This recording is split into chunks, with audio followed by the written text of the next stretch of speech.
थोड़ा सीबीएसई और state boards में कुछ भी आप अकाउंट्स के बारे में स्टार्टिंग नहीं बताया जाता 10th तक।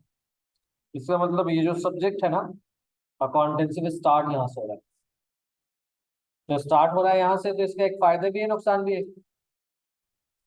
नुकसान ये है कि 10वां तक जो पढ़ा उसका कुछ इंफॉर्मेशन यहाँ पे है ही नहीं जो यूज होना है। तो ये बिल्कुल एकदम अजनबी सा सब्जेक्ट है, नया सब्जेक्ट है। ऐसा लगेगा कि क्या पढ़ रहे हैं, है ना। कुछ दिन लगेगा, 2-4 क्लास, उसके बाद तो फिर कंफर्टेबल हो जाओ।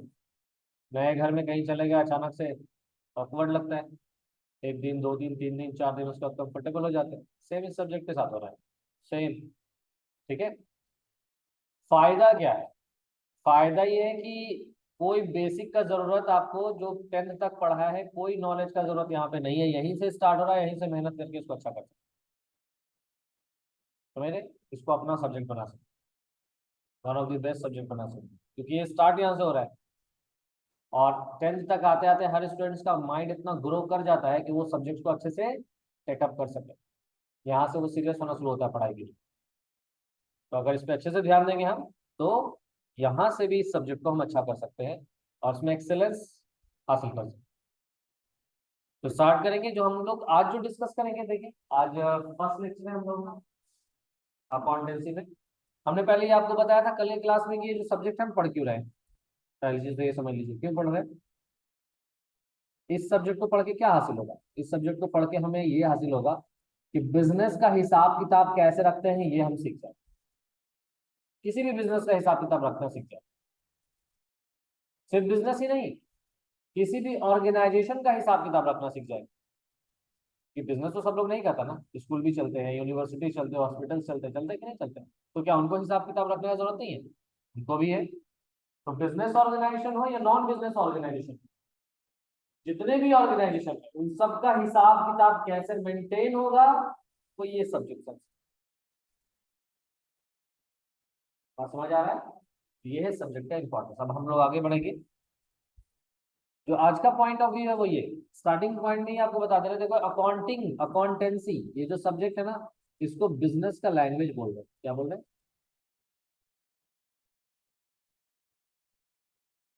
तो लैंग्वेज कह रहे हैं, तो लैंग्वेज में तो आपको पता है ना कि different languages, different words, different alphabets, है ना। तो क्या इसके कौन से बेसिक्स है, इसमें कौन से टर्म्स है जो रेगुलरली यूज हो रहा है? कौन क्या बेसिक है इस लैंग्वेज का? क्या बेसिक है अकाउंटेंसी को? जब हम लैंग्वेज कंसीडर कर रहे हैं तो इसके भी कुछ बेसिक्स होंगे ना।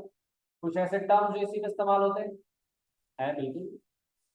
अकाउंट्स सब्जेक्ट में कुछ ऐसे टर्म्स है जो इस सब्जेक्ट का ही है, आम बोलचाल की भाषा में भी उसको इस्तेमाल करते हैं। तो पहला क्लास हमारा यही होगा कि हम उन टर्म्स को समझें और जानें जो बिजनेस में रेगुलरली यूज होते हैं। ठीक है, तो इस सब्जेक्ट में रेगुलरली यूज होते हैं। तो ऐसे कुछ टर्म्स को हम लोग डिस्कस करेंगे, और जो भी डिस्कशन करेंगे ना, वो एक होता है ना कि बस डिस्कशन में एक डेफिनेशन आ गया, एक पॉइंट आ गया, 4-5 लाइन लिख लिया, समझा कुछ। ठीक है, उस तरीके से नहीं। We will understand it practically. कि जब वो टर्म सुने तो मेरे माइंड में पिक्चर बन जाए किसके बारे में बात हो रहा है, क्या बात हो रहा है। मतलब तो कुछ कॉमन टर्म्स जो हम लोग आज डिस्कस करेंगे, हर हर लैंग्वेज का कुछ टर्म्स होता है और उसमें से कुछ हम लोग डिस्कस करने वाले हैं। ठीक है, आप सब लोगों का नंबर ऐड हो गया होगा व्हाट्सएप में एवरीवन? अगर नहीं ऐड हुआ ऑफिस में जाके ऐड करवा लीजिएगा नंबर। तो इसलिए क्योंकि जब हम लोग लेक्चर करेंगे ना, तो कई बार ऐसा होगा कि आपको समझने के पे फोकस दिया जाएगा, उसका पीडीएफ या स्क्रीनशॉट आपको ग्रुप में भेज देंगे, तो नोट्स आराम से तैयार करें। फोकस पूरा समझने पे। अगर कभी हमने नोट करने के लिए भी दिया तो नोट भी करना है, और हमने कहा कि इसके पास समझ लेना है, नोट करने के लिए आप लोगों को पीडीएफ में मिल जाएगा। ठीक है, तो उसके लिए आपका व्हाट्सएप नंबर ऐड करवा लेंगे आप लोग। ठीक है, तो चले सबसे पहला term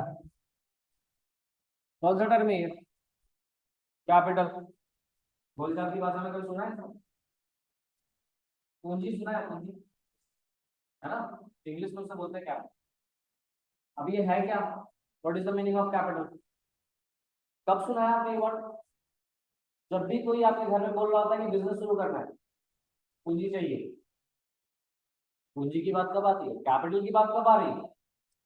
when somebody is saying about starting a business, business शुरू करने के बारे में कोई कह रहा है, तो वो समय बात करता है कि हमको इतना पूंजी चाहिए, मतलब इतना रुपया मेरे बिजनेस में लगेगा, that is what I need, है ना।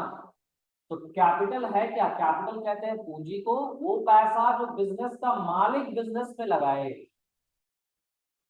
कैपिटल मतलब पूंजी, एंड पूंजी क्या है, investment made by the owner,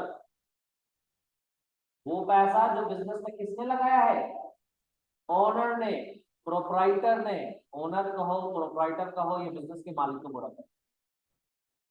clear है, कैपिटल का मतलब समझ में आ गया।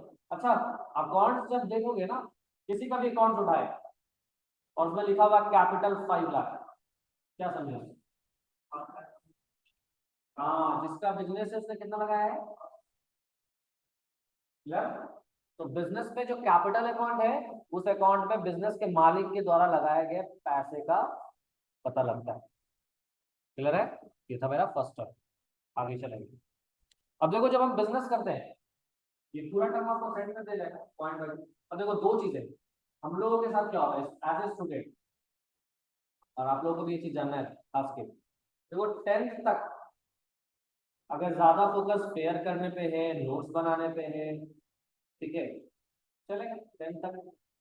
यहाँ से जब आपका पढ़ाई स्टार्ट हो रहा है ना, एक्सट्रीम चेंज हो रहा है, तो अभी आपका फोकस क्या होना चाहिए, कोशिश ये करना है कि ज्यादातर इंफॉर्मेशन कॉपी पे नहीं, यहाँ हो। बात समझ आ रहा है, क्योंकि पढ़ने का मतलब क्या है, सीखने का मतलब क्या है, क्या तेज होना चाहिए, कॉपी। कॉपी में green pen, blue pen, red pen से चक चक कर रहेगा, और यहाँ कुछ नहीं है, तो वो कोई पढ़ाई का कोई फायदा नहीं है। ठीक है, हो सकता है कि आपको आपके असाइनमेंट के लिए फुल मार्क्स मिला हो, अलग अलग चीजों के लिए फुल मार्क्स मिला, लेकिन जब ये ग्रो ही नहीं करा, इन्फॉर्मेशन यहाँ आया ही नहीं, तो कोई फायदा। और दूसरा, उसका फेयर बेकार है, देख कर क्या है, क्या पढ़ता है, लेकिन अगर उससे कुछ पूछ देते हैं, एक पॉइंट बता देगा, तो उसने पढ़ा है। ये पढ़ने का मतलब क्या है, यहाँ इंफॉर्मेशन स्टोर करना है ये, और ये कई, इसकी मेमोरी ना अनलिमिटेड है। अब इसमें तुम क्या भरोगे तुम्हारे ऊपर डिपेंड है, जो भरोगे वो जाएगा, कूड़ा भरो कचरा भरो सब जाएगा। ठीक है, तो कोशिश ये करना है कि जो पॉइंट बताया जा रहा है ना, हम उसको यहीं पे याद रख के, मतलब सुन लिया एक बार, समझ लिया एक बार, यहाँ स्टोर हो जाना चाहिए, कोई दोबारा मुझे बता दो। कोई पूछा कैपिटल क्या है, बिजनेस कमाने जो पूंजी लगाता है ना, पैसा लगाता है उसको, ये अकाउंट्स में कैपिटल अकाउंट के सामने जो भी अमाउंट है, उसको देख के पता लग जाता है कि ओनर ने कितना पैसा लगाया। ठीक है, आगे चलेंगे, डेटर्स और बिल्स रिसीवेबल के बारे में बात करें। तो बिजनेस करते हैं, तो बिजनेस करते हैं तो जाहिर सी बात है, कुछ खरीदे के बेचेंगे, कुछ मतलब नहीं होता, कुछ खरीद के लाया और बेचा, राइट। तो हम कोई भी चीज बेचते हैं मार्केट में, तो सिर्फ कैश में बेचते हैं कि उधार में बेचते हैं, दोनों चलता है, कैश में भी बिजनेस होता है और उधार में भी होता है। जो भी व्यक्ति हमसे कोई सामान ले जाता हो, चाहे कैश में ले जाता हो या उधार ले जाता हो, उसको हम क्या बोलते हैं, कस्टमर बोलते हैं, है ना। अ पर्सन जो हमसे या किसी भी बिजनेस में कोई भी सामान जाकर खरीदता हो, कोई गुड्स खरीदता हो या सर्विस खरीदता हो, तो उस पर्सन को क्या कहा जाएगा, कस्टमर कहा जाएगा। क्लियर। अब कस्टमर भी बिजनेस से कैश देकर के सामान ले रहा है, कभी उधार ले रहा है। ठीक है, अब मेरा बिजनेस है, हमसे कोई आकर के कैश दे के सामान लेके चला गया, आपको उसको याद रखने की जरूरत है, क्योंकि नीड तो निकल पड़ेगा, अपने हिसाब किताब में उसको याद रखने की जरूरत है, क्योंकि उसने पैसा दे दिया, मेरे पास पैसा आ गया, जितने का भी सामान हमने उसको दिया, पैसा मेरे पास आ चुका है। लेकिन अगर वो पर्सन, सपोज करो उस पर्सन का नाम है मिस्टर एक्स, और वो हमसे 5,000 का उधार लेके गया, तो क्या इसको अपने हिसाब किताब में लिख के रखोगे कि नहीं, मिस्टर एक्स 5,000, ना। जब कोई कस्टमर उधार ले गया है, तो वो बन जाता है डेटर। मिस्टर एक्स उधार ले गया, मिस्टर वाई उधार ले गया, मिस्टर जेड उधार ले गया, जितने अलग अलग लोगों ने आपके बिजनेस से उधार लिया, उन सबको आप क्या बोलोगे, डेटर्स। समझ गए, डेटर्स उस कस्टमर को बोला जा रहा है जो उधार ले गया हो, जिसने बिजनेस का कुछ पैसा ले रखा है, उधार रखा हुआ है, जहां से बिजनेस के पास पैसा आना है, क्या बोलेंगे आप। तो इसलिए देखो यहाँ पे जो वर्ड लिखा है ना, the person who owes amount to the business, business के लिए कोई भी पर्सन डेटर कहलाएगा अगर उसने बिजनेस का उधार रखा हुआ है। इसके लिए कोई भी पर्सन उसको हम डेटर कब कहेंगे, जब उसने क्या रखा हुआ है, बिजनेस का उधार रखा हुआ है। मिस्टर एक्स ने 5,000 रखा हुआ है, मिस्टर एक्स के पास बिजनेस का 5,000 उधार है, वाई के पास उधार है, जेड के पास उधार है, तो इस सब को हम क्या बोलेंगे, इज दैट क्लियर। अब देखो, अब बिजनेस करते हैं ना तो ऐसा होता है कुछ कस्टमर आते हैं, सारे बहुत सारे कस्टमर आपको उधार मांगते हैं, लेकिन क्या उधार सबको देते हैं। कुछ ऐसे भी कस्टमर होते हैं जो डाउटफुल होते हैं, तो डर होता है पैसा लेके भागते हैं। तो ऐसे पर्सन अगर बिजनेस को हम एज ए कस्टमर हम लूज नहीं करना चाहते, चाहते कि चलो इसको भी उधार दे दें लेकिन मेरा पैसा भी ना दे, तो फिर क्या है, ऐसे कस्टमर को हम उधार तो देते हैं लेकिन रिटर्न में पेपर पे लेते हैं।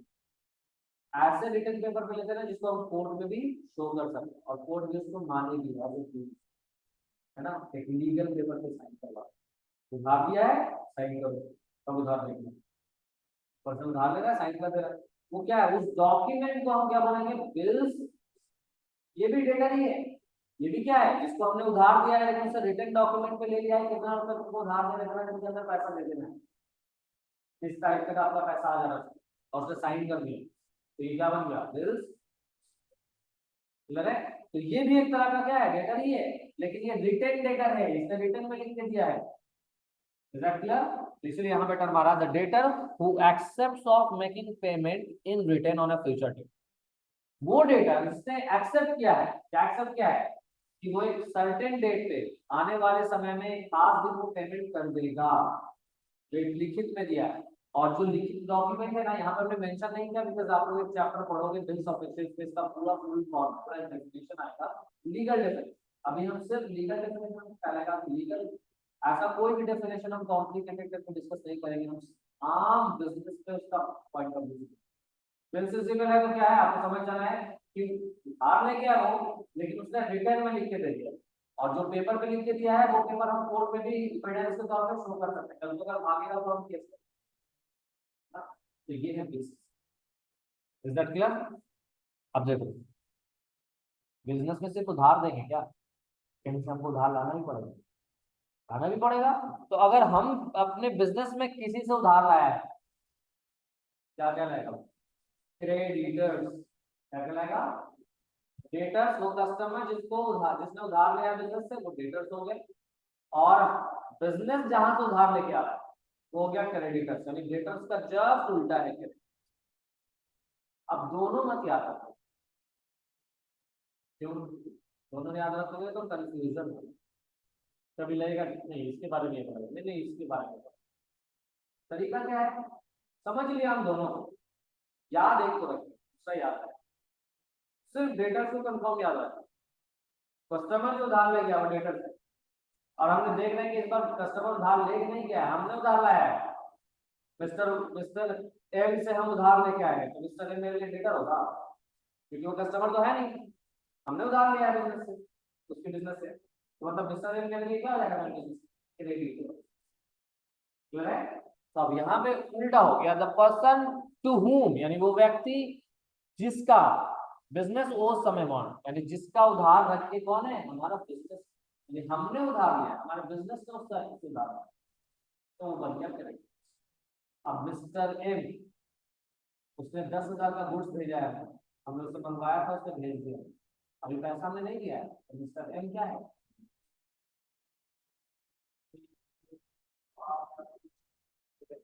मिस्टर एम मेरे बिजनेस के लिए मिस्टर एम क्रेडिटर है।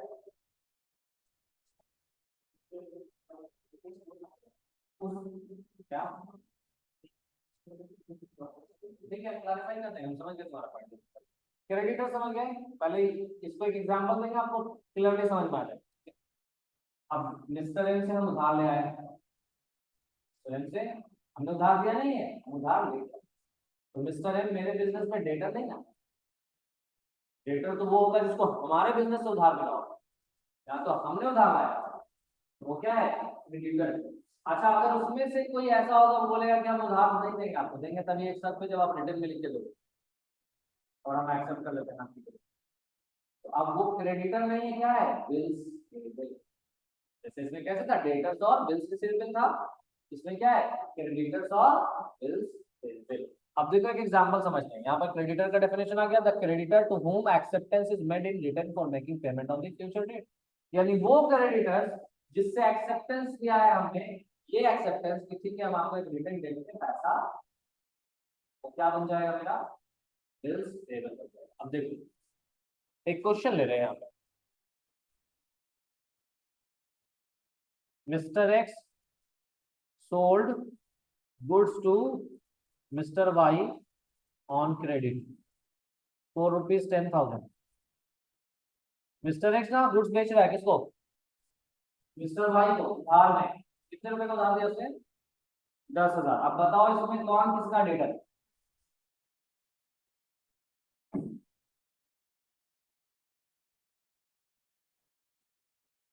कौन किसका debtor, Mister X Mister Y का डेटर है। मिस्टर एक्स ने गुड्स बेचा है, यानी मिस्टर एक्स ने उधार दिया है किसको, मिस्टर एक्स के बिजनेस के लिए Mister Y debtor. Mister X उधार दे रहा है, मिस्टर एक्स के लिए मिस्टर वाई कस्टमर है जो उधार ले जा रहा है। जिसको जो उधार ले गया हो ना बिजनेस से, वो क्या है, डेटर है। और जिसने उधार दिया है, जिसने उधार किसने दिया है, मिस्टर एक्स ने उधार दिया है, तो Mister X is a creditor for Mister Y. Mister X क्या हुआ, क्रेडिटर हुआ मिस्टर वाई के लिए, और मिस्टर वाई मिस्टर एक्स के लिए क्या हुआ, डेटर। यही था पॉइंट। तो मिस्टर एक्स मिस्टर वाई, यहाँ पे आपको रिलेशन समझ में आ गया कि मिस्टर एक्स क्या है, क्रेडिटर है क्योंकि इसने उधार दिया है, और मिस्टर वाई क्या है, डेटर है क्योंकि इसने उधार लिया। किससे लिया तो आपको पता है क्वेश्चन, किया समझ आ गया, डेटर क्रेडिटर से कौन सा। अब आते हैं नेक्स्ट टॉपिक की तरफ, एसेट्स। एसेट्स क्या, संपत्ति। बड़े लोग जब बैठते हैं घर में, आपके रिलेटिव बड़े लोग, इसकी सबसे ज्यादा बात है, अगर आपने ऐसा संपत्ति खरीदी है, इसका एक जमीन बन गया, हाँ अपने यहाँ पर कुछ भी बनाया है, ठीक है। हाँ, एसेट्स क्या है, कोई भी वैल्यूएबल चीज, एनीथिंग इसका कोई वैल्यू है, यानी मार्केट में जाकर उसको बेच देना, पैसा है। तो ऐसा कोई भी वैल्यूएबल चीज किसी के पास हो सकता है, ये वैल्यू किसी इंडिविजुअल के पास हो सकता है, किसी ऑर्गेनाइजेशन के पास हो सकता है। जैसे कि स्कूल की एक बिल्डिंग, एक ऑर्गेनाइजेशन है उसकी बिल्डिंग, एक कंपनी का ऑर्गेनाइजेशन है, कंपनी की बिल्डिंग पता है ना। तो कोई भी वैल्यूएबल चीज चाहे वो किसी पर्सन का हो या ऑर्गेनाइजेशन का हो, संख्या बोलेंगे। So an asset is anything of monetary value owned by a person or है। अब देखो एसेट्स की कैटेगरी, वैसे बहुत तरीके का एसेट है, तो अभी सिर्फ 4 डिस्कस। आज हम बोल रहे हैं कॉमन टर्म्स, हम लोग सिर्फ 20 कॉमन टर्म्स डिस्कस, 15 से 20 कॉमन टर्म्स डिस्कस करेंगे। बाकी जैसे जैसे क्लास बढ़ेगा ना, हर दिन कुछ ना कुछ एक दो नया नया टर्म यूज करें, ठीक है। आज सिर्फ हम लोग 15 कॉमन टर्म्स यूज करें जो बहुत कॉमनली यूज हो। तो एसेट्स की भी टाइप्स बहुत सारे हैं। आप अगर बुक उठाओगे ना कि टाइप्स ऑफ एसेट्स पे अगर सिर्फ पढ़ना चाहोगे तो आपको 4-5 पेज का मिलेगा, ठीक है। तो अभी सिर्फ एसेट डिस्कशन नहीं, अभी सिर्फ कॉमन टर्म डिस्कशन है। हम उन टाइप्स को डिस्कस कर रहे हैं आज जो कॉमनली बिजनेस में यूटिलाइज करते हैं। तो एसेट्स को या तो टैंजिबल इंटैंजिबल बोलते हैं या फिक्स्ड और करंट बोलते हैं। अब देखो टैंजिबल क्या है, इंटैंजिबल। कुछ संपत्ति ऐसा होता है जिसको हम टच कर सकते हैं, टैंजिबल। फर्नीचर टच कर सकते हैं, बिल्डिंग टच कर सकते हैं। इसको बोलते हैं एसेट्स हैविंग फिजिकल एग्जिस्टेंस, यानी जो भौतिक रूप से जो चीजें मौजूद है, वैसे संपत्ति को हम क्या बोलेंगे, टैंजिबल एसेट। तो इसका मतलब जो भौतिक रूप से मौजूद नहीं होगा, जो फिजिकली मौजूद नहीं होगा, उसका मतलब टैंजिबल का तो एग्जांपल समझ आ गया। इनटैंजिबल का एग्जांपल कॉपीराइट, कॉपीराइट समझ। अब जैसे किसी ने कोई कुछ बनाया, जैसे किसी ने बुक लिखा खुद से, कोई दूसरा उसको कॉपी कर सकता है और बोल सकता है कि हमने लिखा है। तो इसको बचाने के, इसको प्रोटेक्ट करने के लिए क्या है, इसको प्रोटेक्ट करने के लिए जो राइटर है ना वो कॉपीराइट हो जाए, क्या कहता है, कॉपीराइट, ताकि किसी दूर कोई दूसरा इसके बिना इजाजत की कॉपी, इसके बिना इजाजत के इसका कोई यूज। तो ये जो कॉपीराइट है, दिखाई दे रहा है कॉपीराइट नहीं है। चलो मिस्टर, मान लो कि एक प्रोड्यूसर है, उसने एक मूवी बनाया और उसने मूवी लिखा था, राइटर है, और उसको क्या किया उसने, कॉपीराइट के लिए, और उस कॉपीराइट को उसने किसी एक कंपनी को बेच दिया। अब वो कॉपीराइट किसके पास चला गया, कंपनी। ठीक है, अब कोई दूसरा बिना उस कंपनी के इजाजत की कॉपी नहीं कर सकता। इतनी अच्छी हॉलीवुड की मूवी बन रही है, करने वाला कॉपी कर सकता है ना, सेम टू सेम उतार सकता है कि नहीं, वो इंग्लिश में रहे या हिंदी में, उतार सकता है कि नहीं उतार सकता है ना, क्या कर सकता है, लेकिन कर पाएगा क्या, नहीं कर पाएगा। उसने क्या तो वायलेशन हो जाएगा, उसमें करोड़ों रुपए का केस आ जाएगा, मालूम है जितना कमाया नहीं उतना देना पड़ जाएगा। तो ये जो एसेट है ना कॉपीराइट, कोई फिजिकल चीज है क्या, टच कर सकते इसको, तो वैसा संपत्ति जिसको हम देख नहीं सकते, टच नहीं कर सकते, जिसको टच नहीं कर सकते वो है इंटेंजिबल। तो टेंजिबल इंटेंजिबल समझ आ गया, डिफाइन कैसे करेंगे, एसेट्स हैविंग फिजिकल एग्जिस्टेंस, तो भौतिक रूप से जो संपत्ति मौजूद है वो टेंजिबल है, जो भौतिक रूप से मौजूद नहीं है क्योंकि संपत्ति ही है वो, इसको हम बोलेंगे इंटेंजिबल। नाउ फिक्स्ड और करंट, एक बिजनेस लेते हैं, लेट अस सपोज कि आप बिजनेस कर रहे हो रेडीमेड कपड़े का। तो रेडीमेड कपड़े का जब बिजनेस करोगे तो क्या है, आपका एक शॉप होगा, शोरूम है ना, उसमें फर्नीचर बना हुआ होगा, इलेक्ट्रिकल फिटिंग्स लगे हुए होंगे, डेकोरेट किया हुआ होगा अच्छे तरीके से, और दूसरी चीज आपके पास क्या होगी, स्टॉक ऑफ क्लोथ, कपड़े का स्टॉक, यही आपका संपत्ति। अब इसमें जो फर्नीचर है, जो शोकेस है, जो इलेक्ट्रिकल फिटिंग्स है, क्या आप इसको बेचेंगे, क्या ये शॉर्ट टर्म में यूज होगा या लगातार यूज होगा, कॉन्टिन्यूअसली यूज होगा, लंबे समय तक यूज होगा। तो वैसे संपत्ति जिसको हम लंबे समय तक यूज करेंगे उसे हम कहेंगे फिक्स्ड, नाम नहीं बदलेंगे, फिक्स्ड ऐसा, मतलब है तो संपत्ति लेकिन वो फिक्स हो गया, बिजनेस में लग गया, अभी वो रोटेट नहीं होता, बिजनेस चल रहा है वो इस्तेमाल होता रहेगा, फर्नीचर यूज होता रहेगा जब तक कपड़ा बिक रहा है ना। और फर्नीचर का भी एक लाइफ है, इसके बाद 5-10 साल के बाद वो खत्म हो गया, बेकार हो गया, रिप्लेस हो गया, लेकिन लॉन्ग टर्म तक एसिड यूज हुआ। तो वैसा संपत्ति जो लंबे समय तक इस्तेमाल होगा उसे हम क्या बोलेंगे, फिक्स। और करंट एसेट्स क्या होगा, जो आएगा जाएगा, जहाँ पे पैसा आपका ब्लॉक होगा मिलेगा, ब्लॉक होगा मिलेगा, यानी वैसी संपत्ति जहां से पैसा 1 साल के अंदर रोटेट होता है, 1 साल के अंदर रिकवर। क्या क्या आ गया इसमें, स्टॉक, जो कपड़ा खरीद के लाया, पैसा ब्लॉक हुआ, बेचे, पैसा आ गया, डेटर जिसको तुमने उधार दिया, पैसा ब्लॉक हुआ, कुछ समय के बाद वो पेमेंट मिल गया, पैसा आ गया, ये सब कैसा एसेट है, करंट एसेट है। नाम क्यों दिया गया, क्योंकि करंट क्या होता है, सर्कुलेशन में होता है ना, करंट क्या है, दौड़ता है ना, हाँ, तो इसीलिए, क्योंकि ये संपत्ति बिजनेस में क्या हो रहा है, रोटेट, पैसा से ब्लॉक हो रहा है फिर रिकवर, फिर ब्लॉक हुआ फिर रिकवर हुआ, आपने कपड़ा खरीदा पैसा ब्लॉक हो गया, फिर कपड़े बेच दिए पैसा, ये कैसा एसेट है। तो वैसी संपत्ति जो लंबे समय तक इस्तेमाल होगा उसको फिक्स्ड एसेट बोलेंगे, और वैसी संपत्ति जिसको हम 1 साल के अंदर अंदर कैश में कन्वर्ट कर सकते हैं उसको हम क्या बोलेंगे, इज दैट क्लियर। अब आइए एक टर्म है लाइबिलिटीज, हिंदी इसका है कर्ज।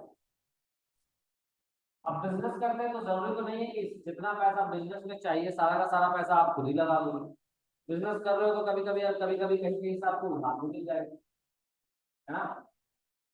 तो बिजनेस जिस किसी का जो भी पैसा उधार रख के, वो सब बिजनेस के लिए क्या है, कर्ज का मतलब कर्ज, कर्ज वर्ड जब यूज होता है तो क्या फील होता है, लौटाना पड़ेगा, किसी का रखा हुआ है हमने उधारी देना पड़ेगा, हिंदी है ना कर्ज का। तो कर्ज के लिए अकाउंट्स में कौन सा इंग्लिश वर्ड का इस्तेमाल हो रहा है, लाइबिलिटीज।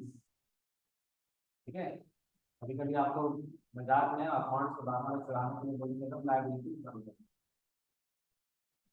समझो तब लाइबिलिटीज, यानी आपको क्या बताया जा रहा है, बोझ बताओ।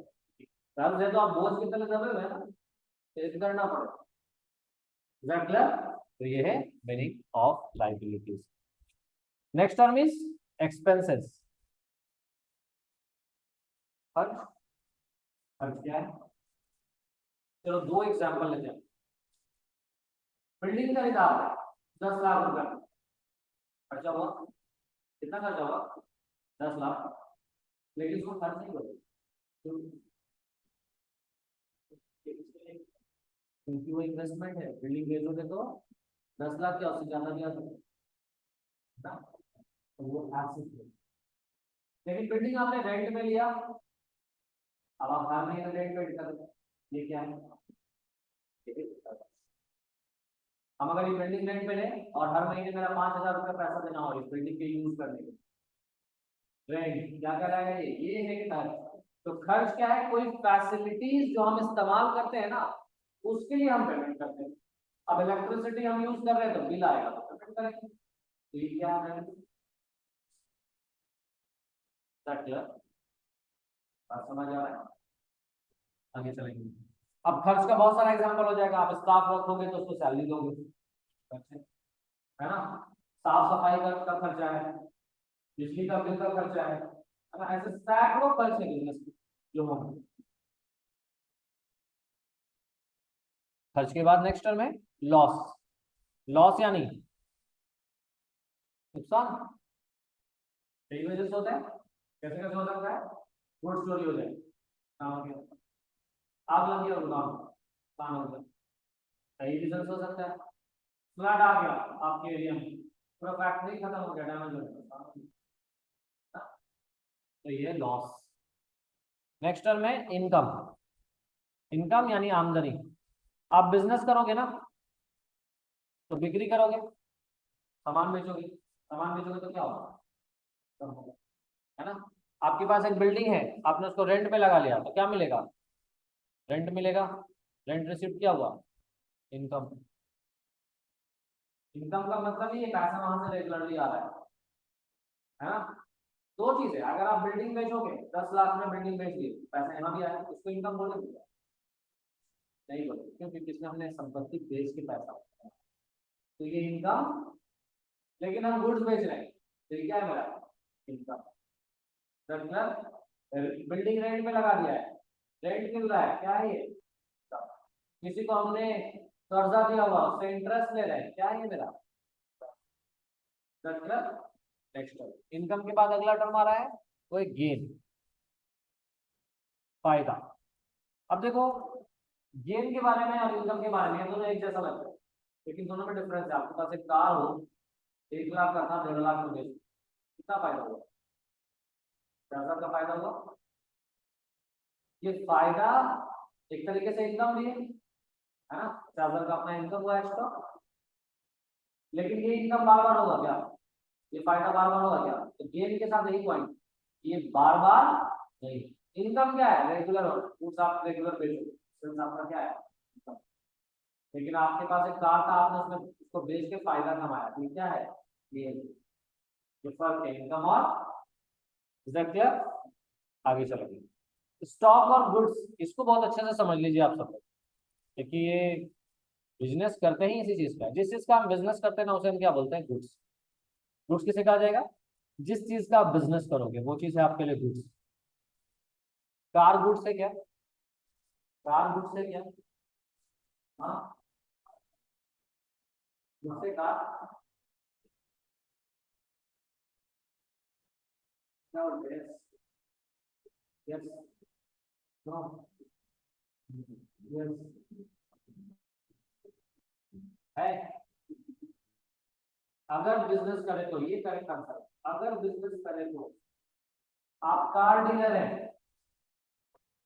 आप कार डीलर हैं, ठीक है, तो कार आपके लिए क्या है, गुड्स है। अब कार डीलर नहीं है तो गुड्स आपके लिए वो नहीं। कार एक जो कार का बिजनेस कर रहा है उसके पास कार होंगे, बहुत ज्यादा होंगे, तो वो चीज उसके लिए गुड्स हो गया, क्योंकि वो खरीद रहा है उसको बेच रहा है, खरीद के ला रहा है बेच रहा है। लेकिन आपने कार खरीदा है अपने बिजनेस के इस्तेमाल के लिए या घर के पर्सनल यूज के लिए, तो ये कार आपके लिए संपत्ति किस कैटेगरी में आएगा, एसेट्स के कैटेगरी में आएगा, फिक्स्ड एसेट्स। ये गुड्स की कैटेगरी में कौन। तो एक ही चीज किसी के लिए गुड्स है किसी के लिए goods, keep it in mind, किसी चीज को हम गुड्स एकदम 100% बोलते हैं ऐसा जरूरी। फर्नीचर जिस पे आप लोग बैठ के, ये फर्नीचर इस इंस्टीट्यूशन के लिए गुड्स है क्या, नहीं। लेकिन अगर यही फर्नीचर फर्नीचर वालों के लिए, जो फर्नीचर बेचता है उसके लिए क्या हो गया, इज क्लियर। तो इसीलिए देखोगे ना आप जब क्वेश्चन सॉल्व करोगे तो उसमें लिखा रहेगा परचेज गुड्स। तो जब गुड्स है तो आपको दिमाग लगाने का जरूरत ही नहीं है कि वो क्या चीज है, आपको पता है कि इस चीज का बिजनेस होगा, जो भी चीज हो उसका वो बिजनेस कर, ठीक है। और लिखा रहेगा परचेज फर्नीचर, ठीक है। तो जैसे ही लिखे ना परचेज फर्नीचर तो वो उसके लिए गुड्स नहीं, क्योंकि गुड्स के लिए जो वर्ड यूज होगा ना वो गुड्स ही यूज होगा। बिजनेस जिस चीज का बिजनेस किया जा रहा होगा उसमें उस तरह उसके लिए कौन सा टर्म यूज होगा, गुड्स। तो आपको क्वेश्चन दोनों तरह का मिलेगा, purchase plant, purchase machinery, purchase equipment, और एक तरफ मिलेगा परचेज गुड्स। परचेज गुड्स भी मिल रहा है, प्लांट भी मिल रहा है, फर्नीचर भी मिल रहा है, इक्विपमेंट भी मिल रहा है, ठीक है। तो यहाँ पर इक्विपमेंट, प्लांट और ये जितनी भी चीजें ये एसेट है, लेकिन यहाँ पे गुड्स लिखा हुआ है तो ये गुड्स क्या है, जिस चीज का वो बिजनेस कर रहा है। तो जिस चीज का भी आप बिजनेस करोगे ना वो चीज आपके लिए गुड्स है, और गुड्स को दो, गुड्स का ट्रांजैक्शन दो अलग अकाउंट में रिकॉर्ड होगा, कीप इट इन माइंड। कितने अलग अलग अकाउंट में रिकॉर्ड होंगे, चल के इस पॉइंट को शॉर्ट में लिखना चाहो साइड में तो लिख लोगे, छप तो जाना चाहिए दिमाग में। दो अकाउंट में रिकॉर्ड करेंगे किसके, किस ट्रांजैक्शन को, किस के ट्रांजैक्शन को दो अकाउंट में रिकॉर्ड करेंगे, गुड्स के ट्रांजैक्शन को। गुड्स का लेन देन दो अलग अलग अकाउंट में रिकॉर्ड होगा। एक सवाल है सर कब कौन सा अकाउंट यूज करें, पता काम। सेल्स का मतलब क्या होता है, what is the meaning of sales, बेचना है ना। तो अगर आप गुड्स बेचेंगे तो किसमें लिखना चाहिए, सेल्स, बस। बाकी गुड्स कहाँ रिकॉर्ड होगा, बेच रहे हो गुड्स बेच रहे हैं सेल्स, सिर्फ बेच रहे नहीं गुड्स बेच रहे हो, क्योंकि आप बेचोगे मशीन भी बेचोगे बिल्डिंग भी, लेकिन वो सेल्स अकाउंट में नहीं जाएगा। गुड्स बेचोगे तो कहां जाएगा, गुड्स खरीदोगे तो कहां जाएगा, गुड्स चोरी हो गया तो कहां जाएगा, परचेज। गुड्स दान में दे दिए कहां जाएगा। तो गुड्स का ट्रांजैक्शन, गुड्स का लेन देन दो अलग अकाउंट में रिकॉर्ड होगा, सेल्स और परचेज। सेल्स इस्तेमाल करेंगे जब गुड्स को बेचें, बाकी केसेस में ज्यादातर केसेस में कौन सा अकाउंट यूज करेंगे, अब देखो इसके साथ एक और वर्ड है स्टॉक। गुड्स तो हमने बता दिया हम जिस चीज का बिजनेस करेंगे उसको बोल रहे हैं, स्टॉक किसे बोलेंगे। अब देखो आप कपड़े का बिजनेस कर रहे हो तो कपड़ा आपके लिए क्या है, गुड्स है। क्लोथ क्या है आपके लिए, गुड्स है। क्योंकि आप कपड़े का बिजनेस कर रहे हो तो कपड़ा आपके लिए गुड्स हो गया। अब एक कस्टमर आया, उसने एक कपड़ा पसंद किया, अगर बात कर बोला कि कल आके दे, कल वो नहीं है परसों आ रहा है, और इस दुकानदार ने उसको बेच दिया लास्ट, क्या बोलेगा वो दुकानदार उसको, परसों आया मतलब स्टॉक कल तक रखा था आपके लिए, आपने स्टॉक कर लिया। तो स्टॉक का मतलब क्या निकल रहा है, मतलब उस गुड्स का क्वांटिटी जो बिजनेसमैन के पास अवेलेबल हो उसको स्टॉक है। गुड्स का जितना क्वांटिटी एक दुकानदार के पास अवेलेबल होगा, चाहे उसके शोरूम में हो या गोडाउन में हो, उसको हम क्या बोलेंगे, स्टॉक बोलेंगे। समझ गए। तो stock is the availability of goods with the business, दोनों अलग अलग टर्म है। गुड्स तो क्या है, गुड्स से प्लेन जिससे काम बिजनेस करें, कपड़े का बिजनेस करें कपड़ा मिले दूसरे। स्टॉक क्या है, किसी भी खास समय पे जितना अवेलेबल गुड्स आपके पास होगा उस अवेलेबल गुड्स को क्या बोलोगे आप, that is the stock. Is that clear. अब आते हैं ड्राइंग्स। सबसे पहला टर्म हम लोगों ने कैपिटल डिस्कस किया था ना, क्या है कैपिटल, बिजनेस का मालिक, बिजनेस में जो पैसा लगा रहा है इन्वेस्टमेंट मेड बाय बिजनेस के मालिक के द्वारा लगाया गया पैसा। बिजनेस क्या है? कैपिटल अकाउंट मतलब बिजनेस के मालिक का है। कैपिटल में जो अमाउंट है वो क्या शो कर रहा है कि बिजनेस के मालिक ने बिजनेस में कितना लगाया। क्या बिजनेस का मालिक सिर्फ बिजनेस में लगाता ही है? निकालता है, जरूरत पड़ने पे लेता नहीं है ना। तो अब बिजनेस का मालिक अगर चाहे तो उसको कैपिटल में लिख सकता है, कैपिटल ही को घटा दे सकता है। लेकिन बिजनेस के मालिक जनरली क्या करते हैं ना कि वो कहते हैं कि नहीं, जो लगा रहे हैं उसको अलग लिखो और जब हम जितना निकाले उसको अलग रिकॉर्ड। तो जब आप ऐसे अलग अलग रिकॉर्ड करेंगे, बिजनेस का मालिक जब लगा रहा है तो कैपिटल में, जब अपने पर्सनल यूज के लिए कुछ भी खर्च कर रहा है तो लिख रहे हैं किस अकाउंट में? तो ड्रॉइंग्स अकाउंट भी ओनर का ही अकाउंट है, लेकिन इसमें क्या शो होगा? ओनर का इन्वेस्टमेंट, ओनर का विड्रॉल, विड्रॉल ऑफ मतलब। अब आइए एक्सपेंसेस, तो अभी हम लोगों ने जाना एक्सपेंस का हिंदी क्या था? खर्च। खर्च के बारे में समझा, कोई भी फैसिलिटीज जो आपको मिल रहा है उसके बदले किया जाने वाला पेमेंट क्या कहलाता है? खर्च कहलाता है। बिल्डिंग यूज कर रहे हो, रेंट पे लिए थे, तो रेंट आपके लिए क्या हो गया? खर्च हो गया। इलेक्ट्रिसिटी इस्तेमाल कर रहे हैं, इलेक्ट्रिसिटी का बिल आपके लिए क्या हो गया? खर्च हो गया। ठीक है। अब खर्च ऐसा तो होता नहीं है कि हर बार आप पेड कर देते, कभी कभी बाकी भी रह जाता है ना। जब भी कोई खर्च बाकी रह जाए तो उस खर्च के आगे लग जाएगा आउटस्टैंडिंग। अगर आप अकाउंट देखो, बुक उठाए, उसमें लिखा हुआ रेंट 5,000 और नीचे लिखा हुआ आउटस्टैंडिंग रेंट 10,000, क्या मतलब? ऊपर वाला और रेंट बता रहा है 5,000 की, किराया हो गया 5,000, किराया जो कितना है? 5,000, और बकाया किराया कितना है? 10,000। बात समझ आ रहा है?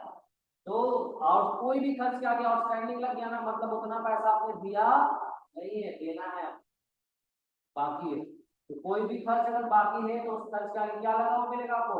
आउटस्टैंडिंग। और बुक में आउटस्टैंडिंग को शॉर्ट में O/S से लिखा हुआ होता है। तो अगर कहीं पे आप बुक पढ़ रहे हो और वहां पे लिखा हुआ है रेंट 50,000 और उसी बुक में लिखा हुआ आउटस्टैंडिंग रेंट 10,000, तो मतलब क्या हुआ? किराया 50,000 है, बाकी किराया कितना है? 10,000, है ना। ऊपर वाला खर्च है, नीचे वाला कर्ज है। नहीं, ये खर्च हुआ ना। रेंट क्या है? खर्च है। आउटस्टैंडिंग रेंट बाकी कर्ज है, बाकी खर्चा है ना। कोई भी खर्च अगर बाकी रहेगा तो कर्ज नहीं बनेगा। आपने 5 महीने का रेंट नहीं पे किया तो 5 महीने का रेंट आपके ऊपर कर्ज हो गया। कोई भी खर्च बाकी रहेगा उसके आगे क्या लगा होगा? आउटस्टैंडिंग। और आउटस्टैंडिंग का शॉर्ट फॉर्म क्या है? O/S। Is that clear? अब आ जाइए, खर्च ऐसा भी तो नहीं है कि हम सिर्फ बाकी रखते हैं, कभी कभी हम पहले भी दे देते हैं, पहले से पे करके रखते हैं, बाद में फैसिलिटी लेंगे। 1 साल का रेंट हम किराए पे मकान लिया, 1 साल का रेंट पहले देंगे, तो इस खर्च को हम क्या बोलेंगे? प्रीपेड। आपने मोबाइल रिचार्ज करा दो, उसको प्रीपेड क्यों बोला जाता है? पहले रिचार्ज कराते हैं तब फैसिलिटी यूज करते हैं ना, इसीलिए उसको बोला जाता है प्रीपेड रिचार्ज। अगर आप पहले फैसिलिटी यूज करोगे, पैसा बाद में दोगे, तो इसको बोलते हैं पोस्टपेड ना। तो प्रीपेड एक्सपेंस यानी कोई भी खर्च आपने पहले दे दिया है, अभी देना नहीं था, आपने पहले दे दिया। रेंट हर महीने देना है ना।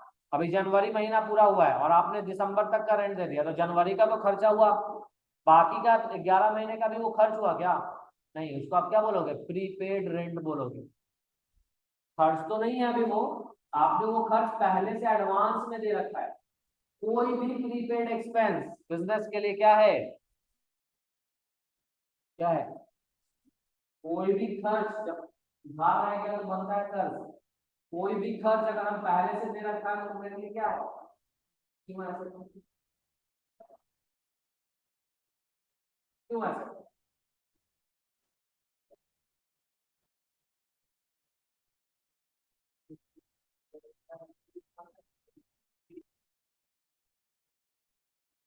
जैसे अभी हम बिल्डिंग का एग्जांपल दिया, तो आपने 1 साल का रेंट पहले से दिया, 3 महीने के बाद आपको लोन की हमको अचानक से जाना है सरकार का, तो आपको पैसा मिलेगा वापस? 9 महीने का वापस मिलेगा ना। अब बोलोगे कि 3 महीना हुआ, 3 महीना में रेंट कार्ड से 9 महीने का दे दो। हाँ,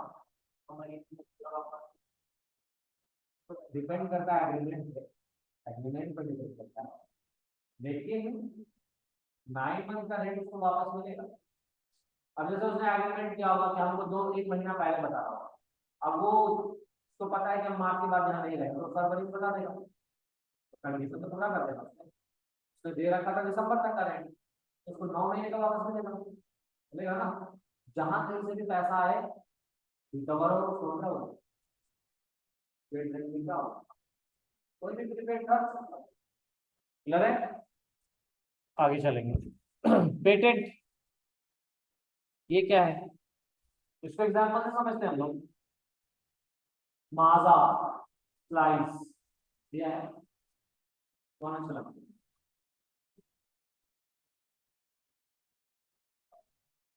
आपको अच्छा लगता है? इसका टेस्ट बेटर है, तो हम जो ऑप्शन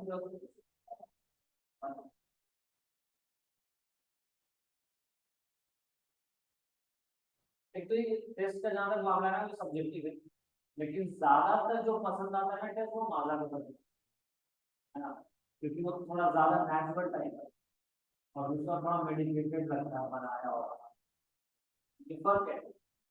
तो ज्यादा बिक रहा है माजा, स्लाइस कम बिक रहा है, किस वजह से? इसकी वजह से। तो क्या स्लाइस वाला उसका टेस्ट कॉपी नहीं कर सकते? लेकिन नहीं कर सकते, क्यों?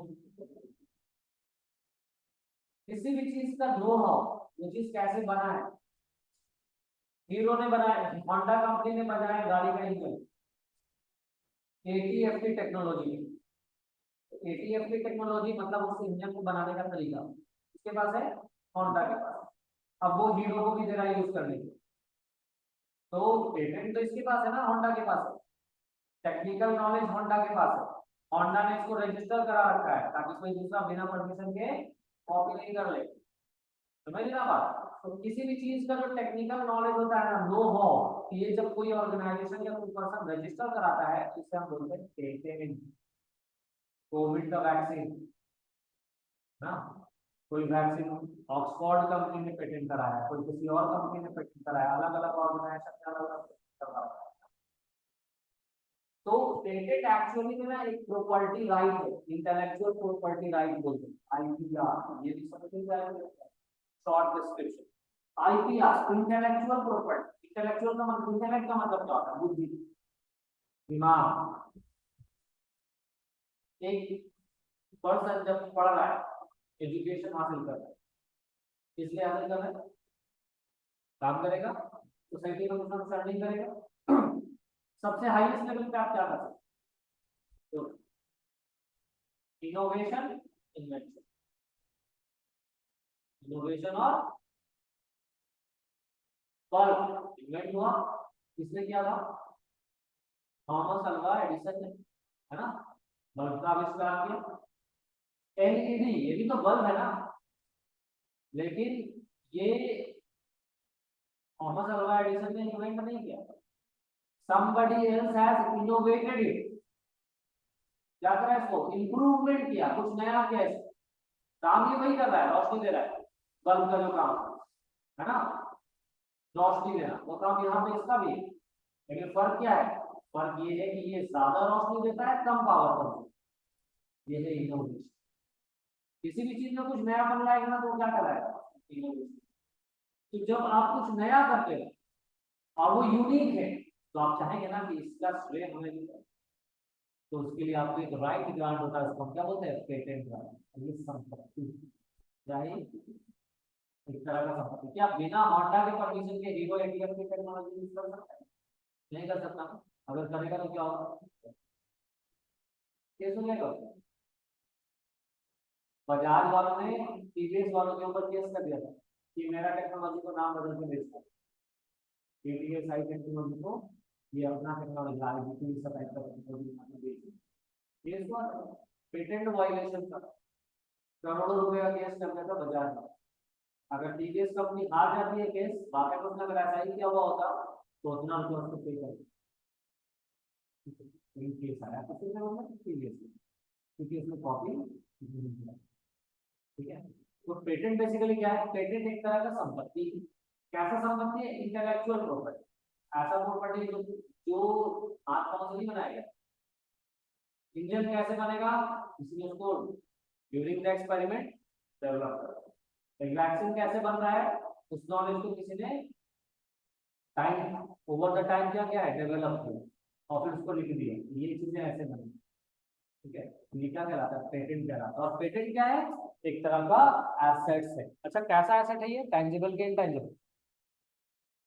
कैसा एसेट है? इंटेंजिबल होगा, क्योंकि ये दिखाई नहीं देता। आज तक पेटेंट किसी ने देखा है क्या?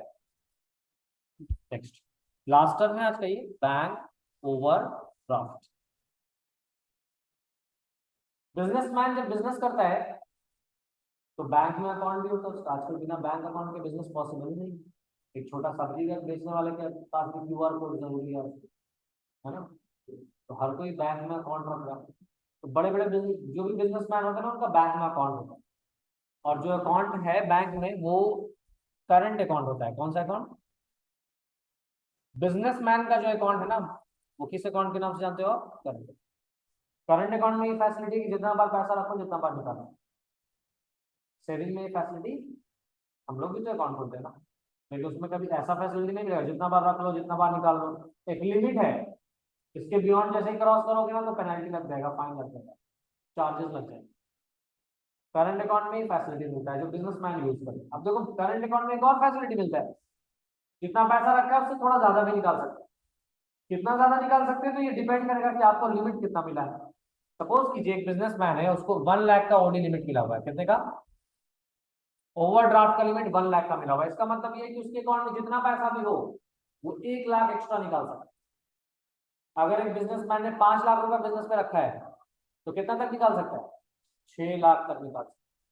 तो अगर मान लो उसको, उसने 5 लाख अकाउंट में रखा था, उसको जरूरत पड़ गया 5.5 लाख का, निकाल सकता है कि नहीं? निकाल सकता है। उसने 5.5 लाख पेड कर दिया तो अब उसका अकाउंट -50,000 में चला गया। ये -50,000 क्या कहलाएगा? Bank over draft, negative bank balance. क्या कहलाएगा? Bank over. लगा है? अच्छा, नेगेटिव में बैंक बैलेंस सबका नहीं जाता, दो सिचुएशन में जाता है। एक तो बिजनेसमैन को फैसिलिटी मिला हुआ है तब जाएगा, और दूसरा आपका तब जाएगा जब आप जीरो बैलेंस में रखोगे और महीने आगे कभी पैसा जमा नहीं करोगे तो बैंक फाइन मारेगा, तब माइनस में चला जाएगा। तो उसको भी आप, वो हो गया वो ओवरड्राफ्ट, लेकिन चूंकि आप बिजनेस नहीं कर रहे तो आप उसको ओवरड्राफ्ट में, इससे करंट अकाउंट का जो बैलेंस जो नेगेटिव में जाता है उसको हम क्या कहते हैं? ओवरड्राफ्ट, क्योंकि बिजनेसमैन का करंट अकाउंट होता है। तो यहाँ पे पॉइंट इतना समझना है, negative bank balance is known as what? Bank overdraft. यानी आपके अकाउंट में जितना पैसा था उससे उतना रुपया ज्यादा निकाल लिया आपने जितना माइनस। 5 लाख था आपके अकाउंट में, आपने 50,000 माइनस में शो रहा, मतलब आपने 5.5 लाख एक्स्ट्रा 50,000। ये क्या है? Bank overdraft. अब अगली बार आप 1 लाख डिपॉजिट करोगे तो बैलेंस आपका क्या 1 लाख शो होगा कि 50 शो होगा? 50 शो होगा। तो 50 कहाँ गया आपको पता है कि मेरा बैलेंस? तो बैंक नहीं, लेकिन मैं था वो बैंक ने ले ली। तो ये था वो कॉमन टर्म्स। उम्मीद है यहाँ गया। ज्यादातर इन्फॉर्मेशन याद रखना है, जब घर पे जाकर नोट करोगे कोई पॉइंट निकल जाएगा तो लागत भी पूछोगे। और जो भी सेल्फ स्टडी भी अगर आपको करना है, कोई पॉइंट अगर नहीं समझ में आया तो आप पूछ सकेंगे। कल के क्लास हम लोग क्या डिस्कस करने वाले हैं? कल हम लोग हो सकता है कि थोड़ा सा लंबा सेशन होगा, क्योंकि आज पहला सेशन था तो बहुत ज्यादा लंबा हम लेंगे। ये 5 पॉइंट डेफिनेशन का जानेंगे। अकाउंटेंसी किसे कहेंगे, अकाउंटेंसी का ऑब्जेक्टिव क्या है, बुककीपिंग किसे कहते हैं, ट्रांजैक्शंस और इवेंट्स का मतलब क्या है, डबल एंट्री सिस्टम। इसके अलावा एक और कॉन्सेप्ट हम लोग कल सीखेंगे, और वो जो कॉन्सेप्ट होगा वो होगा कि लेन देन हुआ है या नहीं हुआ है, इसको पहचानने का तरीका। ये हम लोग करेंगे। Is that clear? कोई डाउट्स, कोई क्वेश्चन, कोई भी पॉइंट जब नहीं समझ में आए क्वेश्चन रेज करना है। सेल्फ स्टडी करोगे, कोई भी पॉइंट नहीं क्लियर होता है, बुक्स रिकमेंड कर चुके ऑलरेडी। आज के लिए इतना ही, सी यू टुमारो।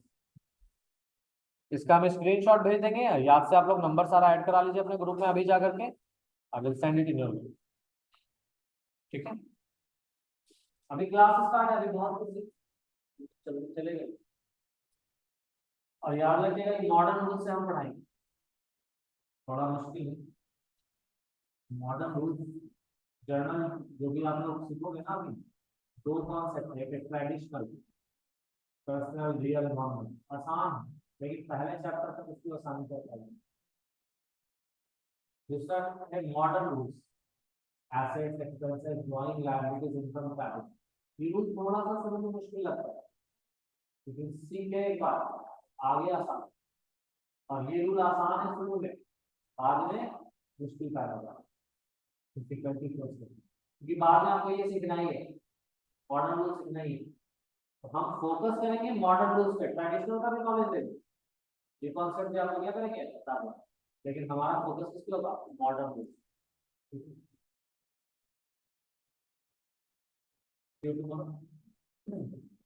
नंबर यहाँ से ऐड करवा लीजिए आप लोग, पीडीएफ सेंड कर दो।